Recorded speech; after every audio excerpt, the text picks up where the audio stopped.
Look, you guys are deep into fall semester now, so tensions are starting to run high on every level at school. We want to give you an opportunity to vent without repercussion. Yeah, exactly. That's why we have our vents line, and it's 404-954-1360.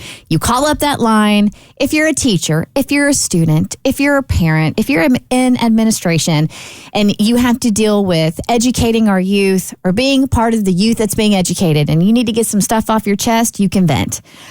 This is all because Callan heard my husband's segment venting about the carpool lane. And granted, we're several months in now, so people should have it figured out. And he's very perturbed that they don't. This system that they have to drop off kids at Jimmy's preschool, there is station 1, 2, and 3. You pull up into a spot, you unload your kids, and you keep it moving. This is this lady's first offense. They're unloading their kids. They're in spot 2 and 3. I'm waiting for them to pull out. They're taking their sweet time. Drop-off line is not a social circle. It's not time to chit-chat. As I'm unloading Jimmy, these two ladies are still just hanging out, talking. So now they're getting the death stare. I get my truck, and I look at my front windshield, and guess what they're doing now? They're pulling shoes out of the back seat, showing each other their shoes. I'm like, I'm not going to honk. I'm not going to honk. I'm not going to honk. I just ease past. As I'm going around, one of the ladies finally goes around her car, and she's saying something. My side window's open. I don't know what she's saying. I just merely yell, sure! So, you know, my husband may have been in a bit of a place. So he was easily tipped over the edge. But if it's the carpool lane, if it's homework, whatever your vent may be, call us up, get it off your chest. We use the voice disguiser.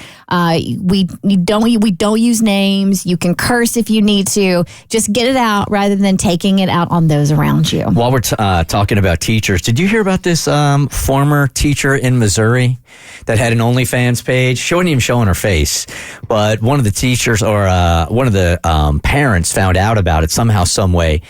Somehow, some way. Yeah, right. I wonder what that way might have been. Right. It just came across it. Which is a really good point, right? So they found out about it, and administration's like, hey, you can't be on OnlyFans if you're a teacher. And she's like, I think I can. I haven't even shown my face on this thing. It's really not a me problem. And she brought up the fact that, look, I have an OnlyFans, but somebody saw it. Yeah. So, all right. And they said, well, then we're going to have to let you go. And she said, all right, fine, I'll figure out what I can do with this OnlyFans thing. She made $1 million in a year.